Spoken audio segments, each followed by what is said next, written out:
Me and a guy named Alex had a game going. Each day we would bet on if the water surrounding offshore rig number 23, the oil rig we both worked and lived on, was colder or warmer than it would be tomorrow. The loser would give the winner $3. The day before I had bet on it being colder, and Alex on it being warmer. I plunged the thermometer into the water and watched with glee as it gave its verdict. 40 degrees Fahrenheit, 2 down from yesterday. Alex forked over the cash, taking in the smell of crude oil that surrounded the rig. I remember hearing somewhere that you could freeze to death in 10 minutes in water that cold. Well, in that case, I suggest you don't fall in. I chuckled. It was one of our few moments of blissful peace during the day. You see, we served as mechanics on the rig. Our working hours were spent making sure absolutely nothing ever broke down. The oil execs knew that they couldn't afford any mistakes after all the oil spills over the years, and so they worked us half to death ensuring there weren't any more accidents, always using us to do their bidding, never spending a bit of their fruitful profits to buy durable machines. Though we didn't know it at the time, we would be leaving work early that day. Having finished the game, we began our work. Alex had to fix a few frayed wires near the main oil pump, and I had to check on some pipes underneath the station. The vertically oriented pipes were there to suck up water from the ocean and use it to cool the machinery, and their exposed position near the ocean made them a target for corrosion. I began making the trudge to the other side of the station where the pipes were located. I prepared to do the check. I tied a rope to a cylindrical belaying machine that was operated by a remote control clipped to my harness. I affixed the ropes to my harness, made sure I did everything right, and down I went. The pipes weren't corroded, but that's not to say they were in remotely good condition. There were 2 pipes, with one the main water intake and the other serving as a backup if the first one failed. The first one was in good condition. The second one was clearly damaged. Not corroded as I was expecting, but instead punctured with a dozen or so tiny holes. I'd never seen something like that before. Trying to think of an explanation, I raised myself to the back of the top of the oil rig and untied the rope. My first priority was fixing the water pipe. It would be an arduous process to weld metal plates back onto a pipe which was in such an awkward position, but I had done it a few times before, and I would never do it again. As I stepped into the tool shed for a welding torch, I realized that all the 3 welding torches we had on the rig were being used by other people. I had no option but to wait here until one of them came. "Sorry," a voice behind me said. "Do you need this?" I whirled around to face the man behind the voice, someone named Steven. Steven continued, "I need to fix a bit of plating on the deck with this. It'll take 20-ish minutes. I'll be back then. Can it wait? He turned around and walked out of the shed, and I stood there for a few seconds, indignant at his rudeness. I jogged outside the shed, trying to catch up with Steven. To the left of the exit was a complicated maze of rooms and pathways. To the front and to the right was pretty much empty. Steven was nowhere to be found in the open area. Concluding that he had gone left, I followed his footsteps. After only 10 feet of walking, I came to the first fork in the road. I could go left or straight, and I didn't see him straight ahead of me. I turned left. I saw the welding equipment, but no Steven. I wasn't sure why he dropped it. Thing is, I didn't care either, so I picked it up and went on my way to the pipes before repeating the process from earlier, by tying my harness to the belaying machine and lowering myself. Roughly halfway through the welding job, I caught a glance at my watch. It was 10 minutes into a 50-minute lunchtime. I pressed the up button on the controls and, upon reaching the surface, sped to the rig's cafeteria. I already knew it would be crowded in the cafeteria. Cold, too, but I was hungry, and I wanted to eat as soon as possible. I bumped into Alex on the way there.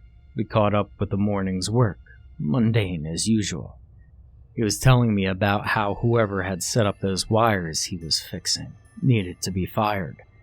And then there was an ear-shattering noise from beneath the rig. "Christ!" Alex exclaimed.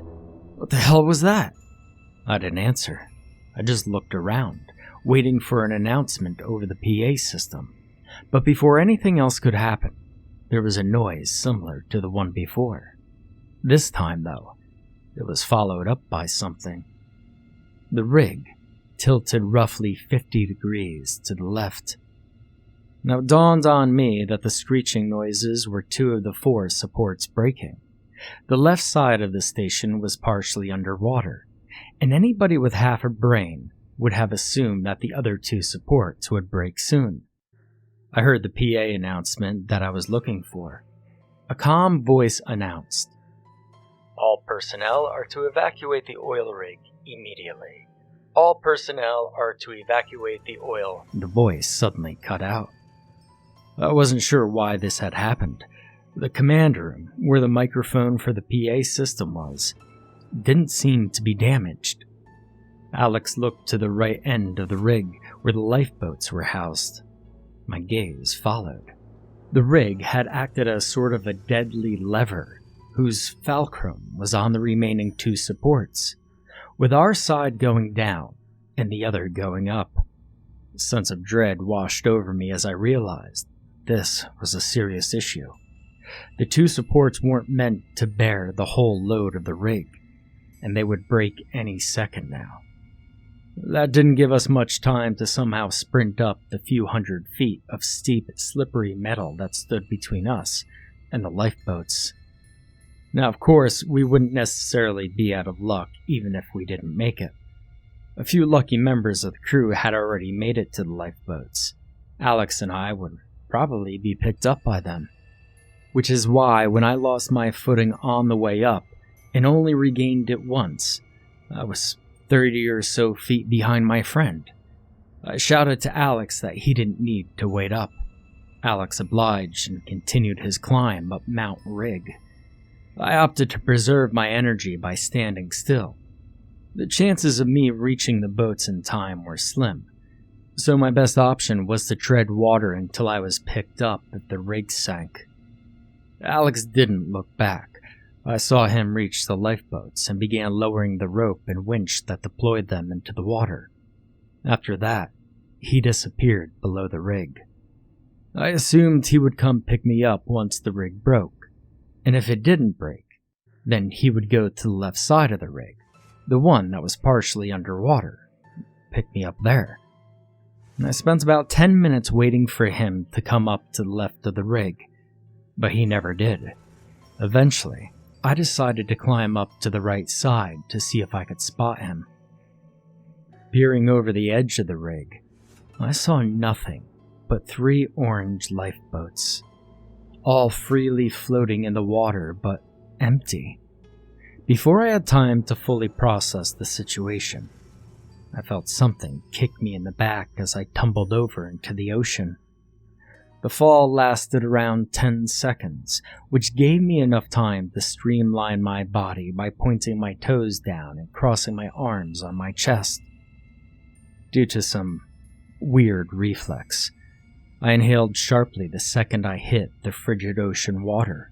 I couldn't tell which way was up, and I was choking my lungs out. I dared to open my eyes for a split second to figure out where the surface was.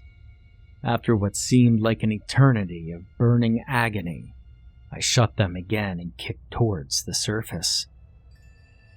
I remember the game Alex and I had played. I had only 20 minutes to live in this water. I tried to gain my bearings in order to swim back to the rig, but there was an issue that slowly dawned on me as I looked around, trying to find it. offshore rig number 23 was gone. There was no trace of it. I could wrap my mind around the rig being broken and lost underneath the waves. But there was nothing left. Not even a bit of debris floating up to the surface. My leg was numb from the cold, but I could still feel a hand grabbing it. I looked down to see a vaguely humanoid creature. It was hard to tell through the water, but something about it seemed distorted.